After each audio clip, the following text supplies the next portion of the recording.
now like to start this webinar. Again, the webinar is hosted by GRESB and KOFIA. And before I introduce the speakers, I would like to hand over the word to Myung-Soo Sim from KOFIA to provide a short word of welcome. Myung-Soo, go ahead. Oh, yeah, okay. Hi, good afternoon, ladies and gentlemen. Can you hear me? Loud and clear. Okay, yeah.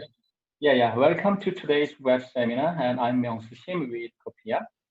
I would first like to welcome and thank speakers and attendees for being here with us today. The personal, professional, and market challenges brought by the COVID-19 are unprecedented. So now more than ever, information and communication are vital strengths. That is the reason why KOFIA is organizing the series of webinars in the wake of the outbreak of the COVID-19 pandemic. So today we will discuss the perspectives on ESG in time of crisis, mainly focusing on real asset investment. Among the last 10 webinars, the largest number of people registered for this webinar. And this shows how much interest Korean institutional investors have in ESG investment.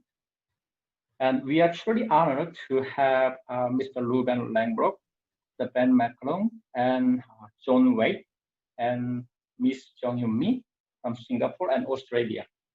All of these speakers are esteemed specialists in responsible investment and ESG investment market. On behalf of Korean attendees today, I would like to extend a heartfelt appreciation to all distinguished speakers. Ruben, John, Ben, and Yumi, so we are absolutely delighted to have you here with us. And you know what? We are all ready to be challenged, excited, and inspired. Thank you.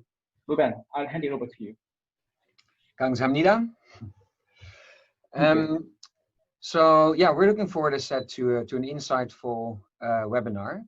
Throughout the presentations, if you have any questions for the Q&A, which will happen after we've heard from the three speakers, you can find at the bottom of your screen a Q&A icon. If you click on it, you can enter your question, and then during the Q&A session at the end of this webinar, we'll try to answer your question, at least have the panelists answer the question as much as they can. So without further ado, let me start with sharing my screen and introduce you to our distinguished speakers.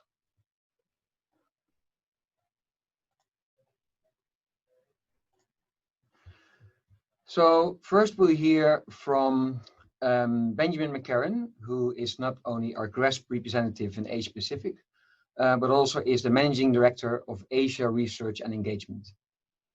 After Ben, we're going to hear from John Wade, who's the Manager Global Responsible Investment and Governance for Asia Pacific at ABG Asset Management, and where Ben will provide more insights into the added value of ESG in terms of crisis, and of course also post-crisis. John will provide more insights into how APG is embedding ESG integration into their investment decisions.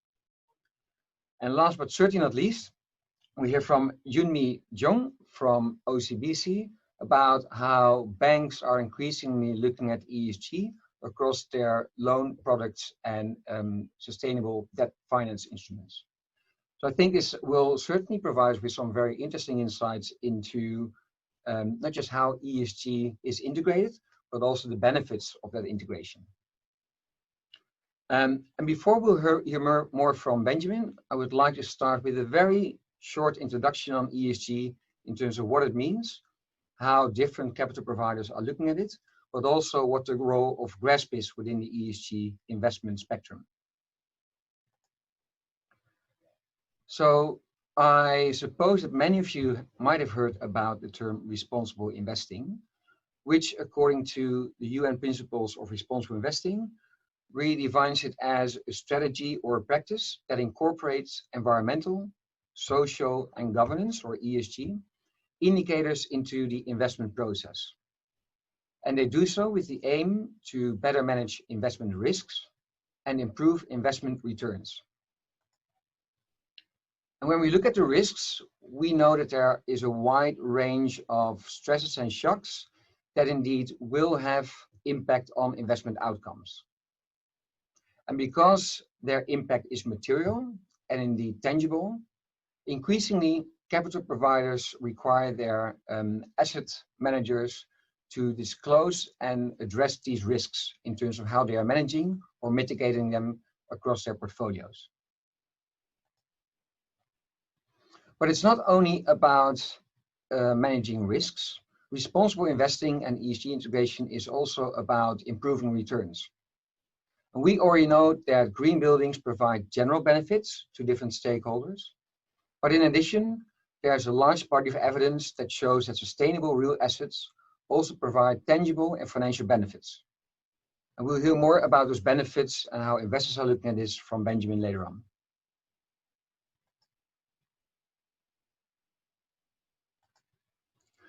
So what's the role of real asset capital providers, such as APG and OCBC? Well, typically you could say that they hold the key for positive market transformation because they have the financial capital and firepower to do so.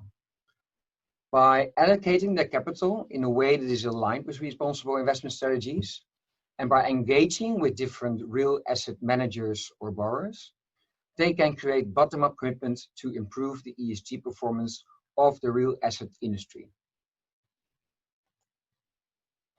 So how does GRESB fit into this? Well, in order to invest responsibly, of course, one needs to know who is doing well and who is doing less well. But also, in order to engage effectively, you need to know how certain managers perform and where the opportunities are to improve their performance. And this is exactly why GRESB was founded, to make ESG performance quantifiable. So we have developed an annual assessment for the real asset sector that enables management companies to understand how they perform and how to improve their performance. And importantly, it allows capital providers, both investors and lenders, to more effectively engage with these companies and set improvement targets, jointly really supporting a positive transformation in the real asset sector. That's all from me. I would kindly like to give the word to Benjamin McCarran from ARE. Benjamin, the floor is yours. Ruben, thank you very much.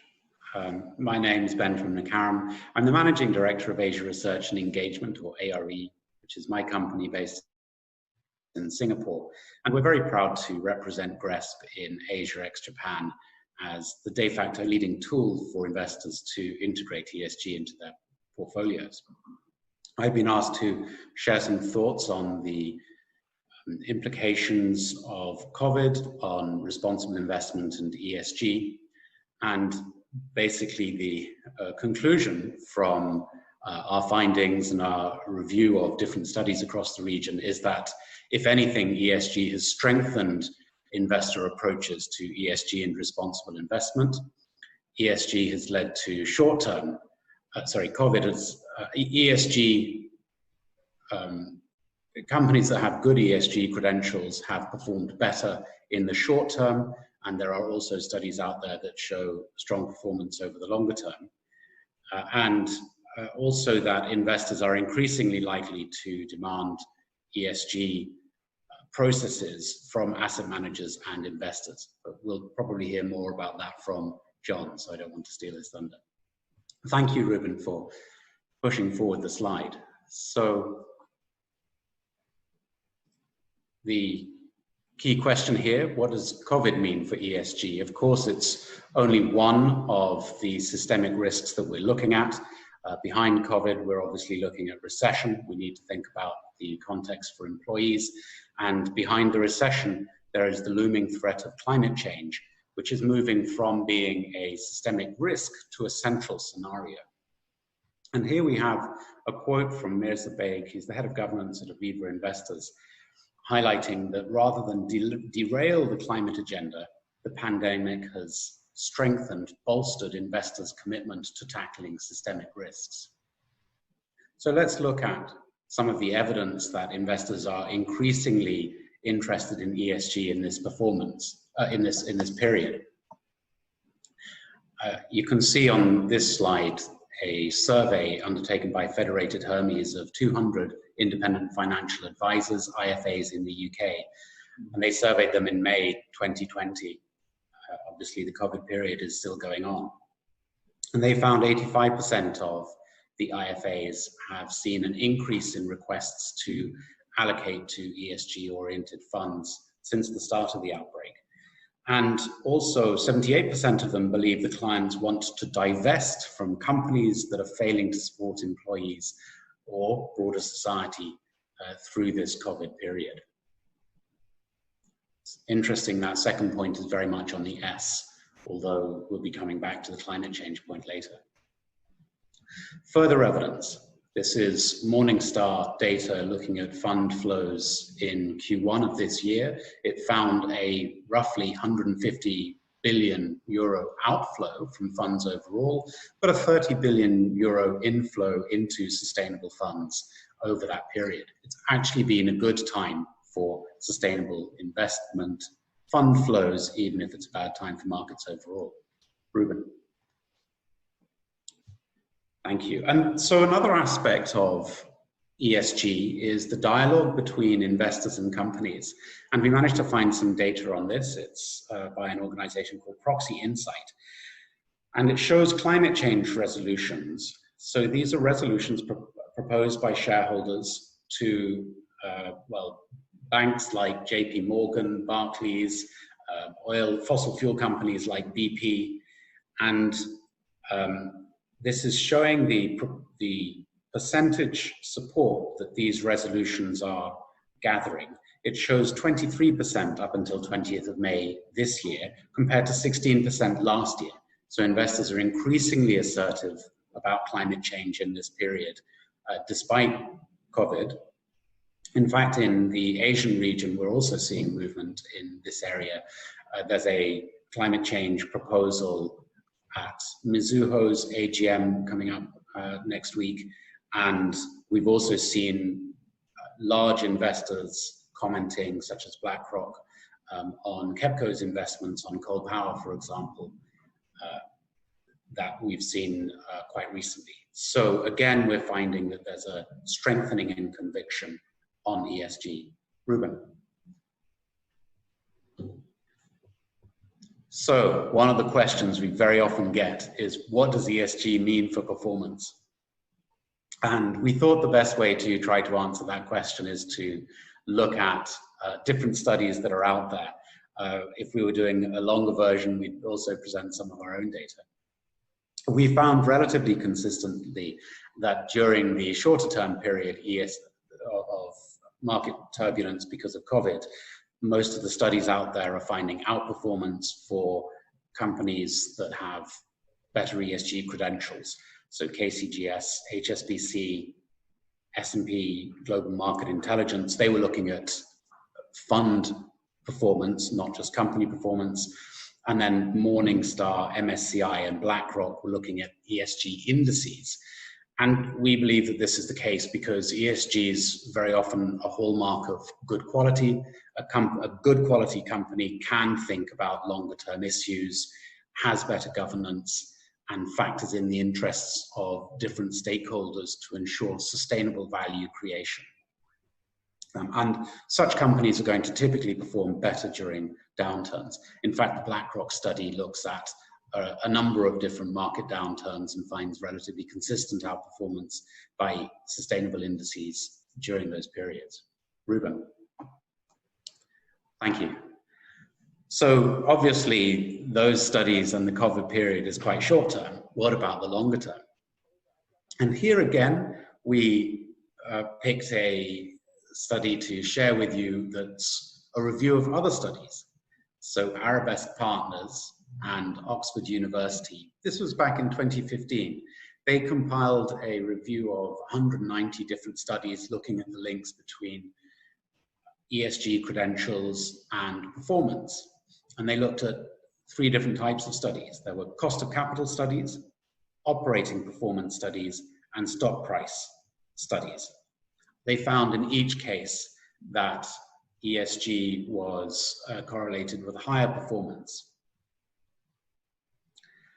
And you can see, obviously, for stock price, there's more different variables that come into those studies. So we're not surprised that there's a slightly lower proportion that find links between strong ESG credentials and stock price performance. I was a fund manager at the start of my career. I tend to prefer studies that look at operating performance myself, but different types of study appeal to different people. If we could move forward. So what about real estate? And here I can share with you two different studies that were undertaken using GRESB data, NREV and Carbon War Room. And the NREV study, as you can see, finds that there's a higher annual return for entities that have higher GRESB scores. And the Carbon War Room study is finding that REITs with better GRESB ratings deliver better risk-adjusted returns. So this is relevant at the level of at real estate portfolios. The previous studies that I've been citing have all been equity. Of course, it's not very easy to undertake a study looking at private equity returns within real estate over a very short time period because there's less price transparency and liquidity concerns would come into play. So we've used it. We've looked at equity indices and equity performance for the shorter term, but longer term studies find similar results. Next slide, please. And so here we start to dig in and find some of why there should be an outperformance. Capital Land and White Peak both are both members, both participate in the GRESB assessment, and we've extracted some of the comments from their disclosure. And Capital Land has highlighted how it's been able to save money on utility costs over the period because of all of its investments in energy efficiency, water efficiency, and reduction in carbon intensity. White Peak makes a slightly different point, and they highlight how sustainable development is a core value, and that's one of the reasons that they attract support from international investors. And we think this is particularly important for asset managers that are looking to raise money overseas, particularly in Europe, particularly in the US. Leading asset owners, leading investors, particularly in those regions, are looking for ESG credentials or looking for processes to embed ESG into investment practices. Again, we'll hear more about that shortly. Next slide, please. I wanted to close off with a slightly different point. These quotes here are from a letter by 3 central bank governors, Bank of England, Bank of France, and the Dutch Central Bank, and Mark Carney, who's a United Nations Special Envoy on climate change and finance.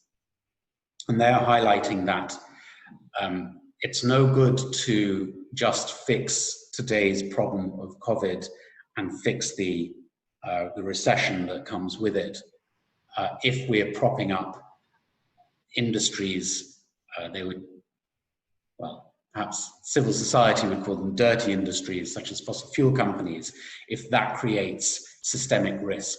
So we want the investments by government, by investors, by corporates to make sense on a 5-year and 10-year view.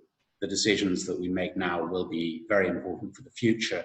ESG is going to be much more important to think about now as we rebuild our economies and look for a green recovery. Thank you. Thank you too. Oh. Awesome. Now, without further ado, and thank you for those great insights, Ben. I'm sure they will provide us with enough ammunition to have a good Q&A session later on. Without further ado, I would like to hand the word over to John Wade about how APG integrates ESG into its investment processes. John, the floor is yours. Great, thank you. Good afternoon, everyone. So as Ruben said, I'm Jonathan from APG. And today I'm going to be sharing with you the following things. I'm going to do a quick introduction into who I am, a little bit about APG, the company that I work for, and then the aim is to really just take you through our approach to responsible investment.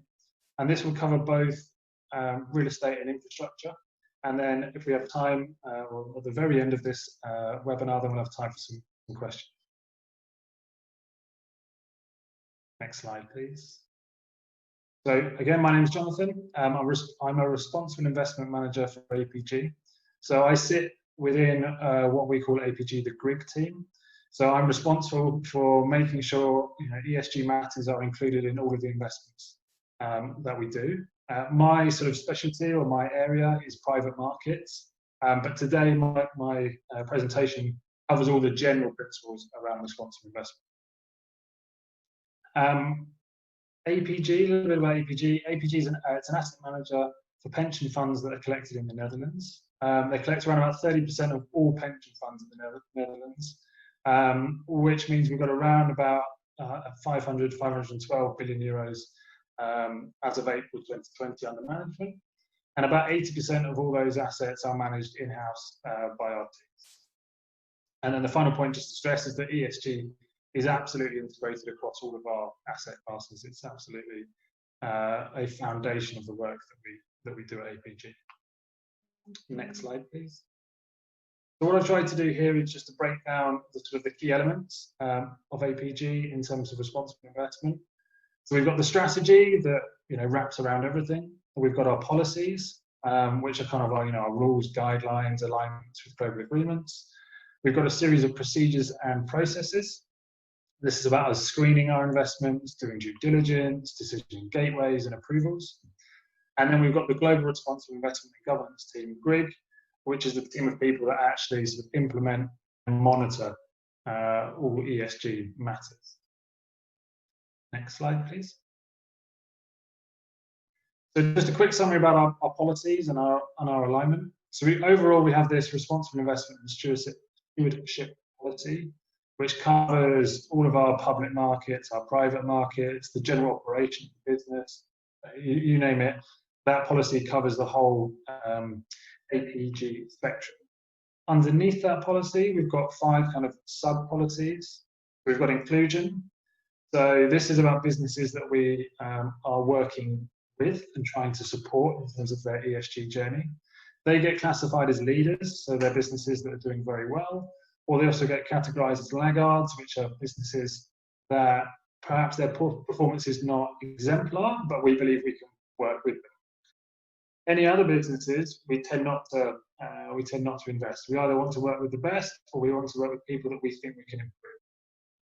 And then we come to the exclusion list, which is typically weapons companies, tobacco companies, and then any other companies that we determine as not being fit for our investment. We then have our sustainable development investments. So these are, if you like, our most sustainable investments. So for infrastructure, that would be typically things around renewables or projects with a very positive impact. For real estate, we use GRESB as a proxy for sustainable development, and we would class any of our real estate investments with a 4 or 5-star rating as being a sustainable development investment, SDI in APG's language. We then have a policy around corporate governance, a framework that we use for that. And then the final one, which is a new policy, or new as of last year, is around climate change risk, which requires us to consider both the physical and the transitional risks with all of our investments. Part of this involves us doing the analysis ourselves, and the other part is asking our partners and the people and businesses we invest in to do the analysis as well. And I'll talk a little bit more about that as we go through the presentation. And then underneath, we've kind of got the 2, I guess, major sort of guiding global principles that we sort of adhere to.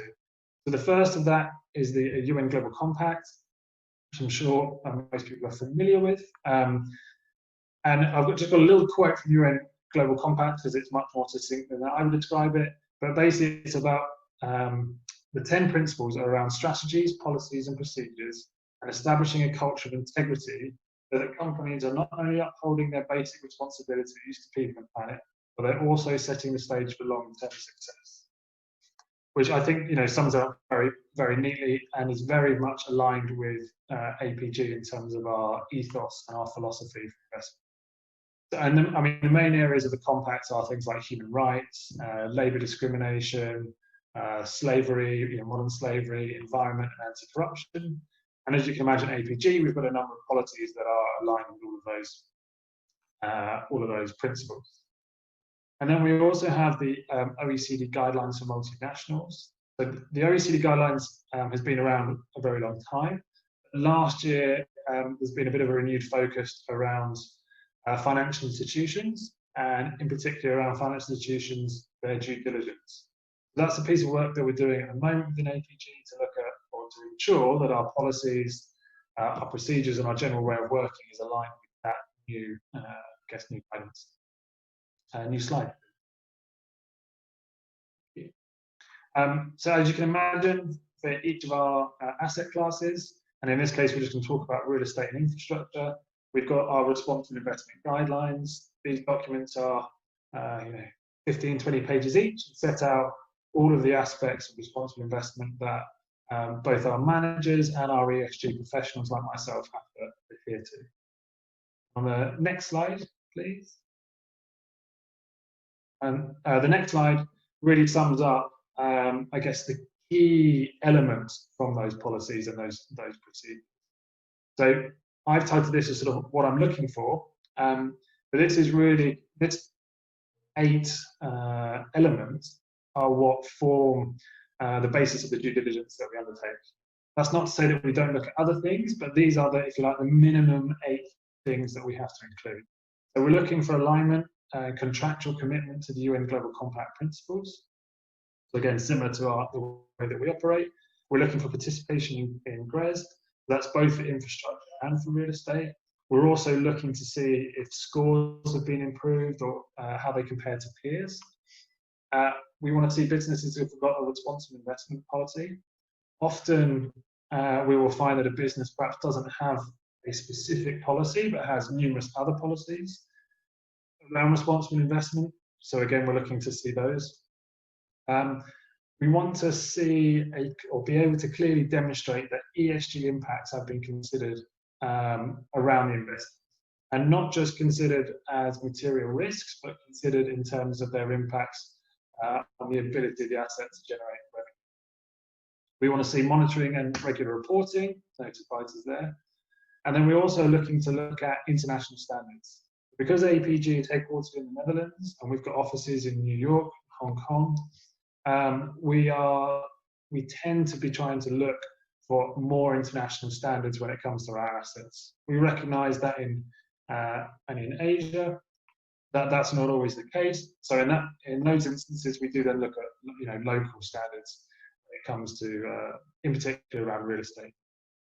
And then number 7, we're looking for stakeholder management engagement. We want to see that our partners that we invest in do more than just build an asset and then leave their tenants to it. We want to see engagement. We want to see management. We want to see how they're working with their stakeholders, not just in operation, but through the whole sort of life cycle of the building as well, the asset.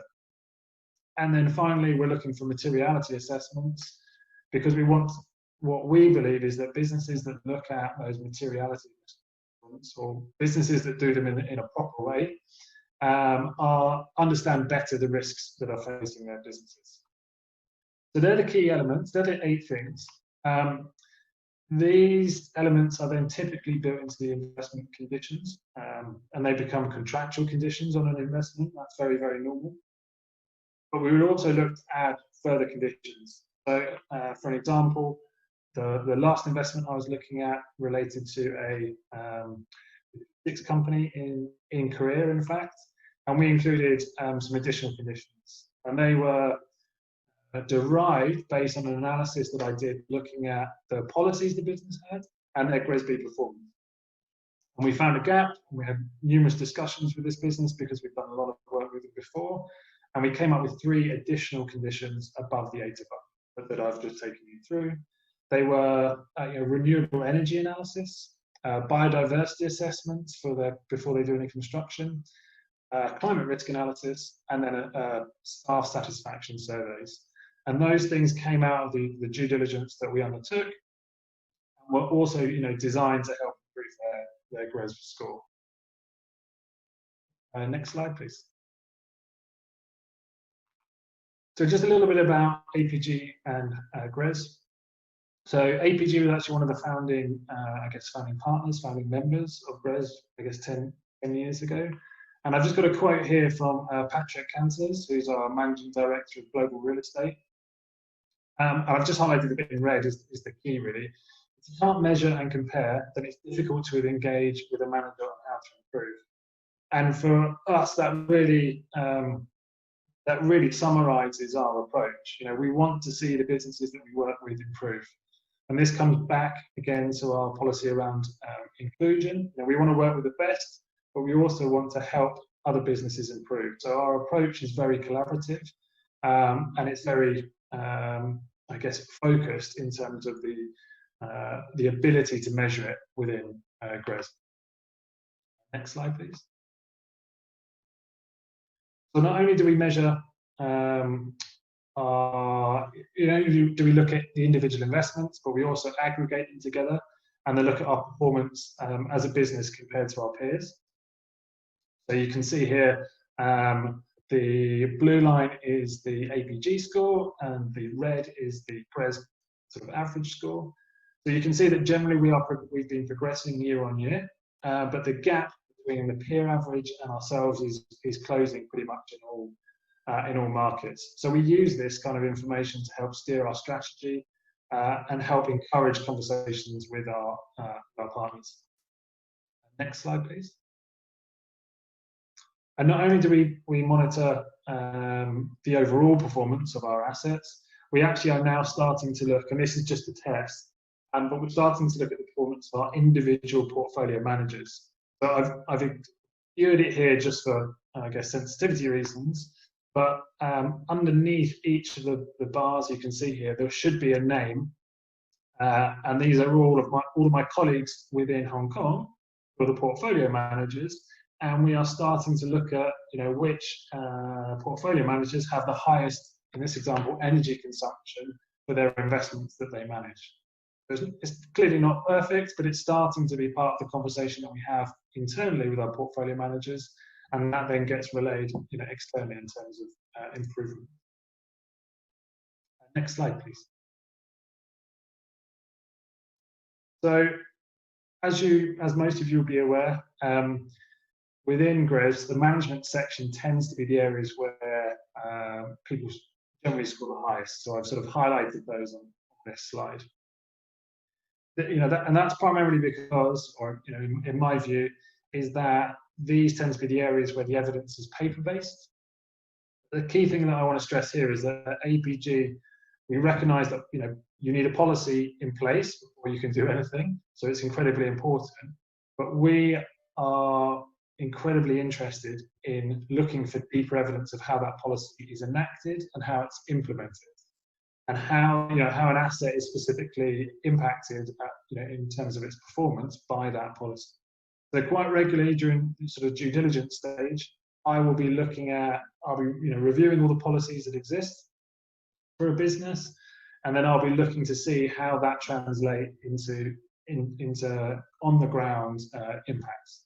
And that's why when I mentioned the example earlier about the logistics company in Korea, we identified several areas where they had some very robust and good quality policies, but we were looking for the business to show or to be able to demonstrate more clearly how that was impacting the asset.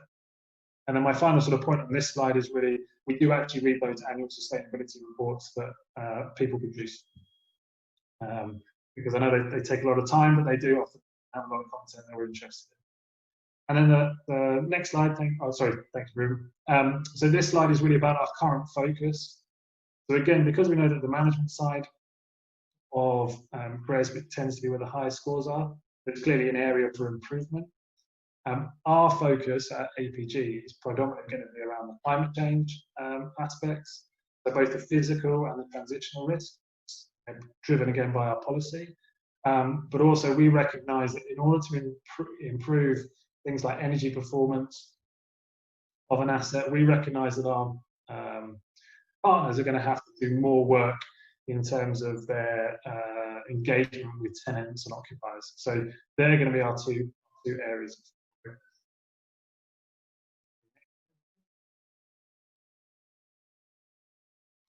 So in summary, APG has got a pretty robust set of policies and guidelines for real estate and infrastructure investments. And it's those policies and those guidelines that structure what we do, structure the work that I have to undertake. It sets out all the milestones, gateways, sign-offs, approvals, and other elements that kind of control how those policies are enacted. Those guidelines then have a set of minimum requirements, which I shared with you, those 8 elements. Those 8 elements are often, in fact, almost in every case, are amplified for each investment. So we want to make sure that we take those minimum requirements, those principles, and then we embed them contractually into our investments. So we are often want to be very, very clear with the partners that we're working with, that we don't see the ESG conditions and requirements as being something that's optional. They're very much intrinsic and built into the investments that we are making. GRESB is absolutely instrumental at both the due diligence and monitoring stages of our investments. You know, it's typically the first place I go when I'm looking at a real estate investment in particular, to look at how a business has performed over the last couple of years. And then I often use the knowledge and data within that to structure due diligence and the kind of the investigation. And then also again at monitoring, it's the annual performance within GRESB that becomes a factor for us engaging with those. And then finally, as I've mentioned, the key focus for APG over the next couple of years, it's really going to be looking at the climate change risks, both transitional and physical. And obviously, GRESB, this is going to be reflected in the latest reports and the latest assessments. And again, we will expect the people that we are investing in to have done the analysis themselves, and then we will look at how that compares with the analysis that we've done. Climate change risk.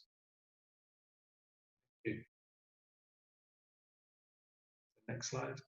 And if you've got any questions, we'll obviously have that as a section at the end, but feel free to email me or get in contact via LinkedIn if you've got any specific questions you'd like to ask. Awesome, thank you, John. That was a very comprehensive presentation and a very interesting approach to responsible investing and ESG integration. Now straight on to our last speaker, Yunmi Young from OCBC, who will provide more information on some of the green loans that OCBC has been issuing lately. Yunmi, Sure, thank you. Hi, nice meeting you. I'm Yunmi from Sustainable Finance team in OCBC. So what I do is basically I work with our corporate clients when they want to enter into a number of sustainable finance transactions such as green loan or green bonds or sustainability linked loan. So today, as John and Ben mentioned, ESG is becoming really important in fixed financial industry. So I want to share how commercial banks like OCBC is integrating ESG into our banking services and products. I'm afraid my session will be in Korean, but I did prepare slides in English for those who cannot understand Korean. So please have a look and then please use the Q&A session if you have any questions or comments. Ruben? Next slide, yes.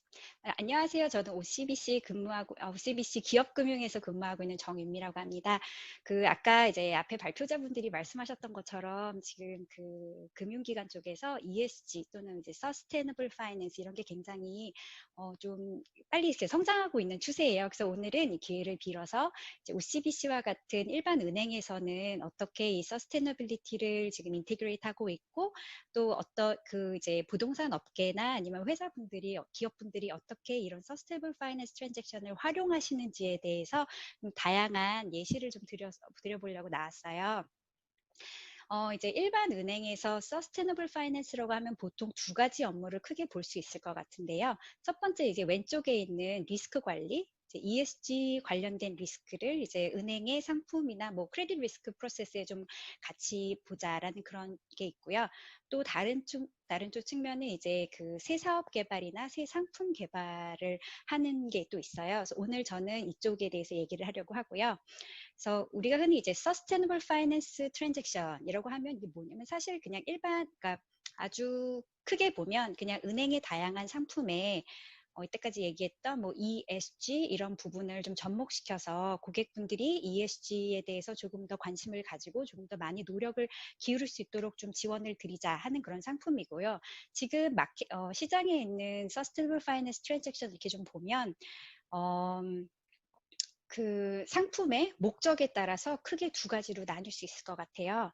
그래서 우선 왼쪽에 있는 게 지금 제가 뭐 Bringing Capital to Good Project라고 썼는데 예를 들면 이제 뭐 신문에서 보셨던 뭐 그린론, 그린 본드와 같이 이제 대출이나 본드를 발행을 하셔서 그 상환된 자금으로 특정한 친환경 상품이나 친환경 프로젝트나 친환경 사업에만 이제 투자를 하시는 그런 상품이 있고요.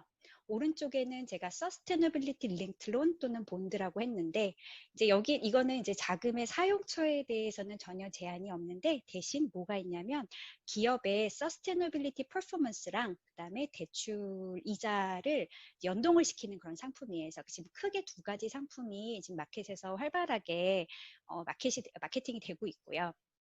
우선 왼쪽에 있는 상품을 다시 한번 보자면 이제 그린론, 그린본드 말씀드렸는데요. 이거는 지금 한국에서도 기관분들이나 기업분들이 많이 활용하고 있는 상품이라서 아마 한 번쯤은 들어보셨을 것 같기도 해요. 근데 뭐 사실 뭐 대단한 건 아니고 그린본드, 그린론이라고 하면은 실제 이제 일반적인 뭐 기업 대출이나 채권이랑 가격이나 다양한 조건에 있어서는 거의 동일한데요. 유일한 차이점이 있다면 여기서 상환된 자금을 가지고는 반드시 미리 정해진 친환경 프로젝트나 친환경 사업에만 자금을 준다라고 이제 약속을 하는 그런 상품인 거죠.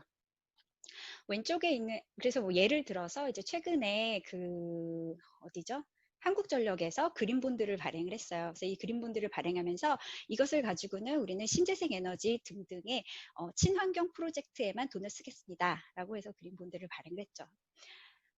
왼쪽에 있는 Sustainability Linked Loan은 이제 뭐 복잡하게 생각할 거 없이 뭐 예를 들면 저 이제 일반 은행 지점에 가면은 가끔 뭐 건강관리 잘 하시면 뭐 만보 걸으시면 뭐 0.1% 더 드립니다. 뭐 이런 이제 뭐 그런 프로모션 상품 있잖아요. 약간 그런 개념으로 보시면 될 것 같아요. 그래서 이제 회사가 아까 뭐 존이나 벤이 얘기했던 것처럼 이제 ESG 퍼포먼스에 대해서 이제 좀 많이 중요시 여기고 있고 이것을 좀 개선하려고 노력을 하는데 그럼 그 개선을 하려고 노력하는 와중에 우리 은행이 어떻게 그것을 지원할 수 있을까? 라는 차원에서 이제 나온 상품이에요. 그래서 이제 처음에 이제 대출을 시작할 때 같이 Sustainability Performance Target을 같이 정하고 매년 이것을 지키시면 아주 소정의 디스카운트를 즐기실 수 있는 그런 상품이라고 보시면 됩니다. 루벤, next please. 그래서 오늘 제가 이것을 뭐 하나하나 다 이렇게 설명을 드리기에는 조금 시간이 없을 것 같고요. 오늘은 정말 맛보기식으로 그러면은 이제 부동산 업계에 계신 분들이 이런 Sustainable Finance Transaction을 어떻게 활용하고 계시는지에 대해서 좀 사례를 들어드릴게요. 그래서 이제 사례를 들어드림에 있어서 제가 이제 마켓을 보면 총 한 4가지 정도의 다른 어프로치가 있거든요. 그래서 좀 4개로 이렇게 준비를 해봤습니다. 첫 번째 게 이제 가장 단순하기도 하고 그리고 가장 이제 활용도가 높은 상품이에요. 그래서 아까 말씀드렸던 거죠. 이제 그린론, 그린본드인데 이거 이제 그린론이나 그린본드를 이용해서 나온 자금으로 지금 회사가 현재 가지고 있는 그린 에셋을 리파이낸싱하는 그런 개념이에요. 그래서 예를 들면 이제 여기 예시를 보면 이제 매뉴라이프 US 리트에서 얼마 전에 OCBC로부터 100밀리언의 그린론을 받으셨는데요. 이것을 받아서 미국에 있는 그린 빌딩 자산을 리파이낸싱을 하셨어요. 그럼 여기서 질문은 과연 그린 빌딩은 무엇인가요? 라고 말씀하실 수 있을 것 같은데요. 그린 빌딩은 아주 고맙게도 각 나라 정부에서 인정을 하는 그린 빌딩 서티피케이트이 대부분 있어요. 그래서 이제 우리나라 같은 경우는 제가 잘 모르겠는데 리드를 많이 쓰시는 것 같고요. 뭐 싱가포르 정부 같은 경우는 BC의 그린 마크를 쓰고 있고요. 이 매뉴라이프 US 리트의 경우에는 저희가 이제 에너지 스타를 이용해서 여기 이 빌딩에는 그린 빌딩 서티피케이트이 있으니까 일종의 친환경 인증 마크 같은 거거든요. 이게 있으니까 우리는 이것을 그린 자산으로 봐서 그린론을 드립니다. 라고 한 경우예요. 그리고 아까 사실 그린 친환경 자산이라는 뭐 친환경 프로젝트는 뭐 빌딩도 있지만 뭐 아까 말씀드렸던 것처럼 신재생 에너지도 있고 뭐 다양하게 있잖아요. 그래서 하나 또 예시를 드리고 싶은 거는 이제 얼마 전에 그 한 2년 전에 K워터 우리나라 수자원 공사죠. 거기에서 또 그린 본드를 발행해서 수자원을 어떻게 효율적으로 잘 쓰는 그 수자원을 더 효율적으로 쓰기 위한 그런 다양한 투자의 상품 자금을 조달하고자 그린 본드를 발행한 경우가 있습니다.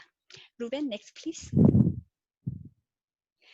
그럼 이제 첫 번째는 이제 그린 본드, 그린 론을 발행해서 이미 가지고 있는 그린 그 어떤 친환경 자산을 리파이낸싱하는 경우였고, 두 번째 자산이 이미 있지 않은데 앞으로 이것을 빌드하기 위해서도 또 그린론이나 그린 본드를 통해서 자금을 조달하실 수 있으세요. 그래서 예를 들면 싱가포르의 프로퍼티 회사, 그러니까 부동산 회사인 구오콜랜드에서 얼마 전에 OCBC를 포함한 다양한 은행에서 그린론을 받았는데요. 그 자금을 이용해서는 싱가포르에 아파트를 짓기로 했어요. 근데 그 아파트를 지을 때 각종 그 설계 도면이나 이런 거를 통해서 저희가 이 계획을 계속 지키면 BCA 플래티넘 마크를 받을 수 있다. 라는 그런 이제 그 다큐멘트를 받고 그것에 의해서 이제 저희가 그린론을 제공을 해드렸죠. 여기서 한 걸음 더 나아가서 사실 최근에 저희가 티용생이라는 회사의 그린론을 또 준 게 있는데요. 티용생은 잘 모르실 것 같은데 이거는 이제 중견 작은 시공사예요. 싱가포르에 있는. 그래서 티용생에서는 어떻게 했냐면 우리가 이제 그린론을 준 돈으로는 앞으로 그린 빌딩이나 또는 환경에 긍정적으로 도움을 주는 프로젝트에만 쓰겠습니다 하고 그린론을 저희가 드린 게 있어요. Next please, 루벤. 네, 세 번째 경우에는 아까 제가 그린 빌딩은 어떻게 정하나요 했는데 그린 빌딩 서티피케이션을 본다고 했잖아요. 근데 어떤 경우에는 빌딩이 너무 많아서 서티피케이션을 다 보기가 힘들 때가 있어요. 그래서 그럴 때 참 GRESB 같은 게 참 도움이 많이 되는데요. 그래서 여기 예를 든 거에 보면 이제 프레이저 로지스틱스 했는데 여기는 사실 100개가 넘는 건물이 호주 전역과 유럽에 펼쳐져 있었어요. 그래서 그거를 저희가 다 하나하나 볼 수는 없었기 때문에 이럴 때 저희가 그 포트폴리오 전체의 ESG 퍼포먼스를 어세스하는 GRESB 레이팅을 보고 이 포트폴리오 전체가 GRESB 레이팅 스타를 제일 높은 5개를 받았기 때문에 이 포트폴리오 전체를 그린으로 보고 그리고 이것이 참 높은 서스테너빌리티 퍼포먼스를 가지고 있구나 해서 그것을 기준으로 해서 저희가 그린 론을 드린 게 있고요. Next please. 그래서 이제 이렇게 뭐 다양한 방법으로 하실 수 있을 것 같아요. 그러니까 이렇게 지금 3가지 정도가 아까 말씀드렸던 그 왼쪽에 있던 그린론, 그린본드. 그래서 어떤 특정된 친환경 프로젝트나 사업을 자금을 조달하기 위한 그런 상품이에요. 그래서 이제 이런 식으로 부동산 업계에서는 다양한 방법으로 이런 상품을 활용을 하고 계시고요.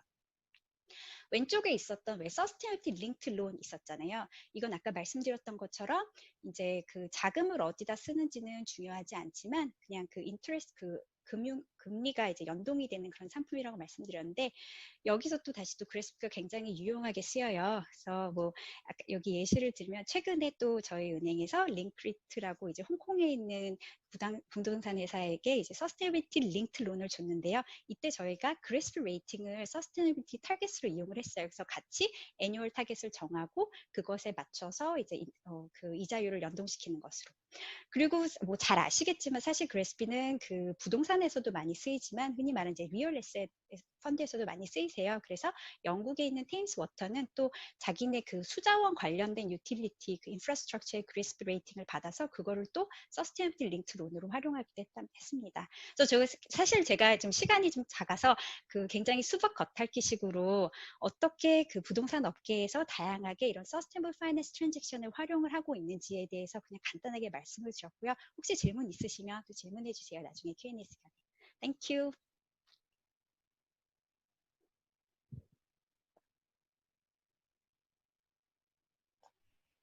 Thank you very much, Yunmi. It was even though I could only read the English slides, I'm sure that the audience found it a very fascinating and insightful overview of all the quite newly developed green finance instruments in relation to assets. So being mindful of time, we have about 10 minutes left. If needed, we can go on after the full hour to have sort of a networking break when we answer the remaining questions. But in the meantime, I would like to invite all of the attendees that dial in to put in their questions in the question box, which you can find at the bottom of your screens. And in the meantime, I would like to start off with a general question to all, but starting with Yunmi, specifically around the current crisis and the pandemic due to COVID-19. And if you indeed think that, as Benjamin mentioned, the green recovery, if a green recovery is indeed imminent, and do you see that capital providers are willing to focus on longer term resilience of, let's say, borrowers and investments, or is it still very much focused on, let's say, the short term crisis and navigating through the crisis? You mean? Yeah, sure. To be very honest with you, I don't know whether recovery is imminent or not. I think I need a crystal ball for that. But what I can tell you is even during this very challenging market situation, the discussions around the sustainability or green financing never stopped. It rather actually became a lot more important, and I can feel that there is a lot growing interest from corporates who really wanted to show how they are doing well in sustainability. And I think it's because when we think about the sustainability in a very using a very narrow focus, we might tend to look at it as like a climate action, whatnot. But if you really look at sustainability using a broader perspective, it's really having a better governance, better transparency, and actively managing your stakeholders, including supply chains. Then these all things together, I think people are generally understanding better how it's important to go through, to build their resilience in their business, and then to go through difficult times as well. So I think it rather gained in more importance. But I'm sorry, I don't know when recovery is coming very soon or not. No, that's great. That's great. And still, thank you for that small crystal ball then, at least. John, perhaps the same question also, because you talked very briefly about the sustainable development investments. How is that aligned with the current crisis and also the green recovery and post-crisis? Well, I mean, in terms of the current recovery, it's something that at APG we're looking to increase. We're looking to focus on. I mean, I think as Ben highlighted, certainly the ESG investments or sustainable development investments are performing better. So certainly a focus of the business to make those things more prominent and increase the proportion that's in there. We have been looking at some other more specific investments related to COVID, things like COVID bonds. There's been a lot of discussion in Europe about whether as APG we can do something to support the recovery more actively. And in terms of sort of our issues around real estate and businesses getting back up to normal, we've been doing a lot to sort of understand what some of the issues on the ground are for our partners, in particular things to do with sort of student residential or hospitality, or even logistics, just to understand how they're being affected and help where we can. Great, thank you. So Ben, you talked about the short-term and long-term benefits from ESG integration and perhaps ESG or responsible investing. If we look particularly at Asia, do you see that the benefits are the same for each market? And perhaps also, how do they translate, if indeed they're different, to the Korean market specifically?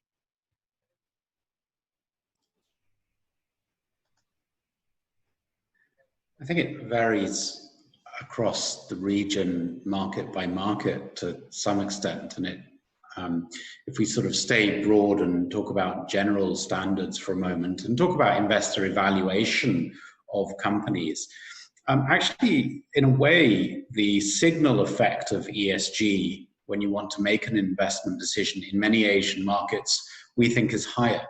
If you think about Europe, standards of regulation can be very high, and there's good rule of law. So because of that, you'll tend to find that even organizations with poorer ESG practices can have quite high standards. Where in many in emerging Asia, you can have a much broader spread of standards, practices, and behaviors. And so ESG can actually be a bigger differentiator. for particularly emerging Asia. That's something that we have noted. And companies that have good behavior over a long period of time, many investors in public equities are looking for those kinds of track records to support and justify their investments. And how's that going to flow through to real estate? Well, if the real estate is attached to a broader group or a promoter or large shareholder, conglomerate or business group that's got a positive reputation over the long term, very often that means that they get better access to capital in some respects. Certainly that's going to be increasingly true if they're trying to access capital in international markets that are looking at ESG factors more strongly. Yeah, and in relation to that, are there any sort of specific, or I should say country-specific barriers to that? I mean, obviously the evidence is increasing and it's looking very good. Are there any sort of perceived barriers, perhaps hurdles that, let's say, investors or the managers should look at, or what are your explanations in that regard? I mean, if you look at it's this perception. Yeah, right. It's the perception that ESG is a cost. That's still out there. Okay. And that is, so there's a strong resistance. And, you know, we often, I can think just last week, actually I was conducting a training course with some senior bank directors, and they're going, you know, isn't this a cost? Why should we care about this? And it's an appropriate question, but then you shouldn't have a default mentality that it's definitely a cost. It's actually an investment, and you know, one can choose to invest in employees. A lot of organizations are investing in their employees and changing working practices, of course, during this period. And one can choose to invest in energy efficiency, water efficiency, and so on and so forth because of the costs.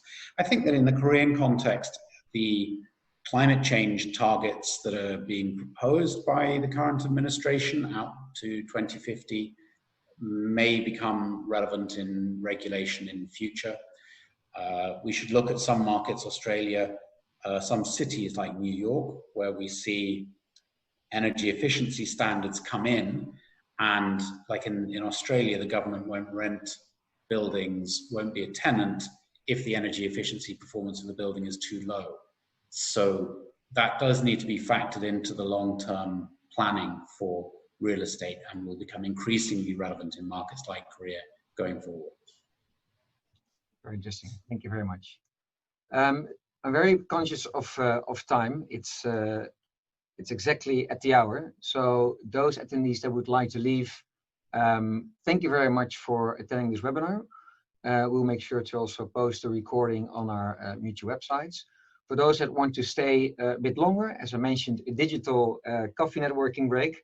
We will just continue for 10 more minutes with the speakers to answer some of the incoming questions, of which one is for John, APG. How does your company evaluate on selection process of GPs and fund ESG criteria? Is ESG pre-evaluation or post-investment composition or both? So I guess do you have a different kind of approach when you do your due diligence compared to ongoing stewardship and engagement? Yeah, when it comes to our partners, we do have a pre-selection of the pre-selection process and due diligence that's done. That is, it's quite a straightforward, I guess, checklist that we use to make sure that we're aligned. You know, generally at APG, we try and not have partners that we have different alignment in terms of our values and beliefs. That is usually done prior to us first working with a partner. Most of the time, though, in my experience of APG, you know, we've been working with a lot of these partners for a long, long time. It's not something that happens very often, but certainly when we're having a new partner, that diligence is done. And then I think the second part of the question was about how that sort of differs going forward. What we do, like I sort of suggested in my presentation, is that each investment is then treated as its own individual due diligence done. So we might be investing with, say, one entity in, let's say, within Korea, but we might do that multiple times. So we might have multiple different sort of joint ventures with those entities. So even if we're on the third iteration, so it's the same company but we're setting up a new entity, the due diligence is done and the process is still, completely followed. The ESG sort of screening is done at various stages. So the first stage of screening is, when the investment is on its way, when it's something that we are thinking about doing, but the decision has not been made. So ESG is part of that decision-making progress and the pre-screening. And then for the final sign-off, one of the roles that I have and other people within my team, being part of the investment committee sort of presentation and discussion about whether we actually make the final decision to invest. And that's when those 8 aspects that I highlighted, they've normally been converted into contractual conditions. But at that point, we have a very robust sort of conversation about those conditions, how they're going to be monitored, how they're going to be structured, and how they're going to be enforced. So it runs all the way through the process.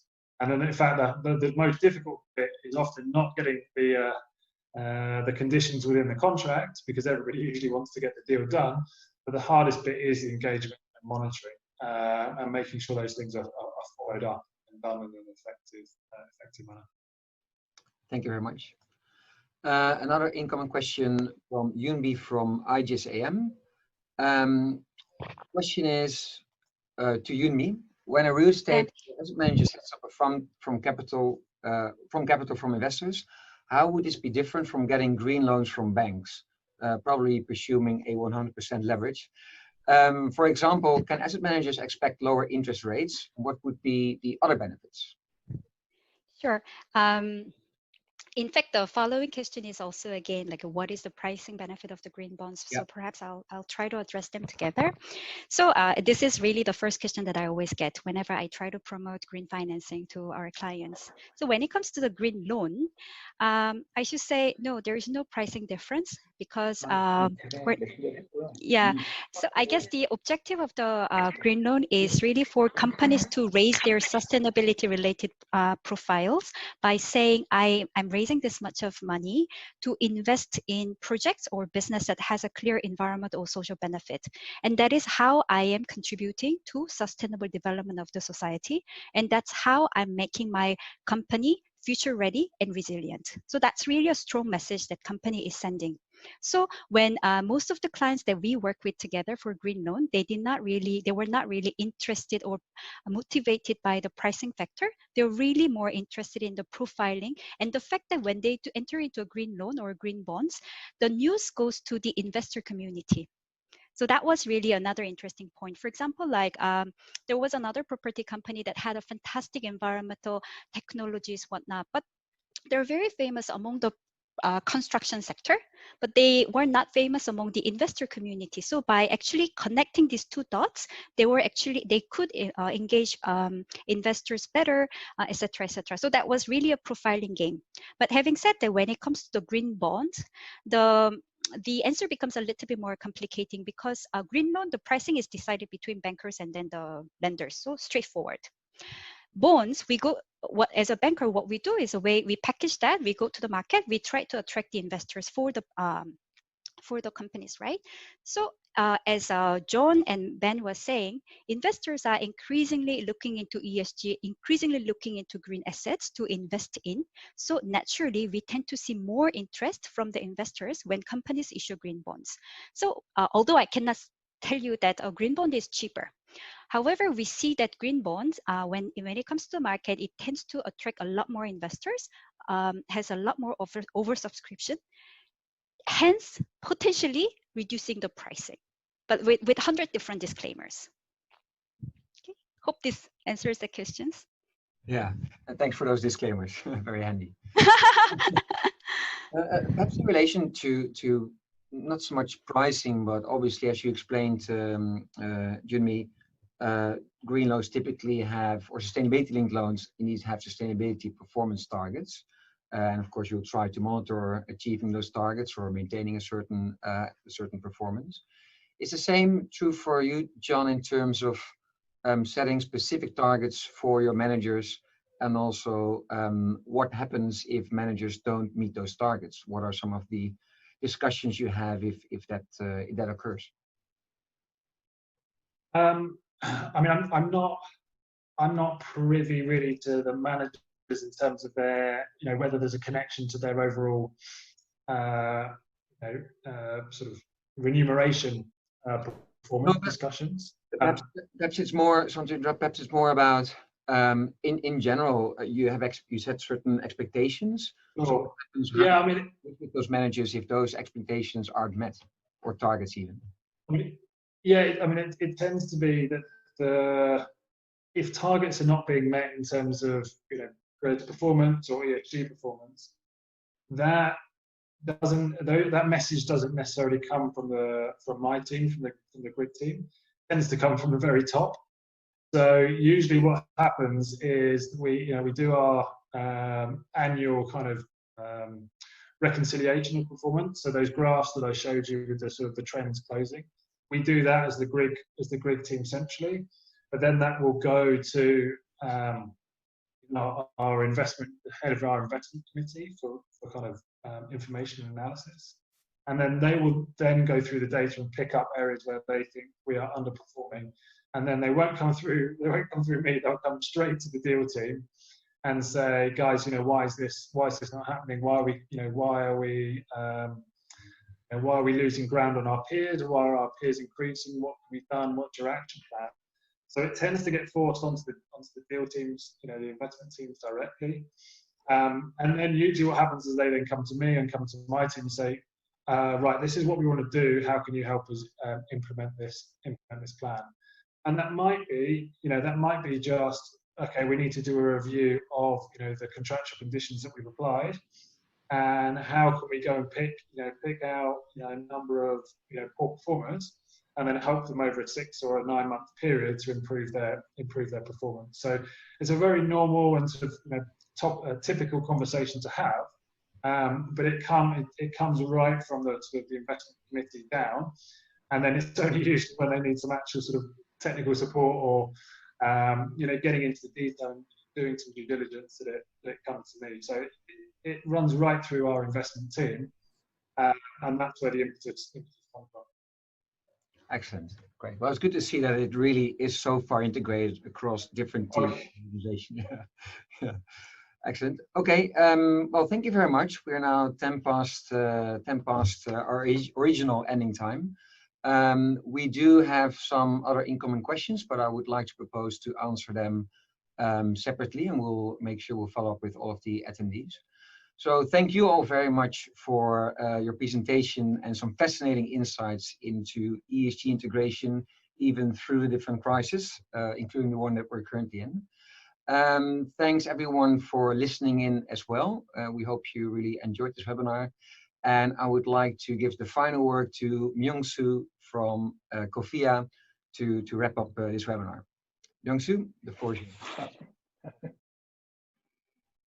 Okay, do I have to wrap up this webinar? Okay, yeah. Actually, before we wrap up the webinar, there is one last question, which is a very basic but maybe informative to the attendees. So I think it would be easy in Korean. It would be great if we could give an answer to the later via email. And I believe that it was absolutely great opportunity for us, yeah, to discover the GRESB and as well as the ESG. Yeah, and thank you again for the whole arrangement for this wonderful webinar. Thank you. Thank you too. Thank you everyone. Stay safe and stay well. Thank you. Thank you. 감사합니다. 네, 감사합니다. 네.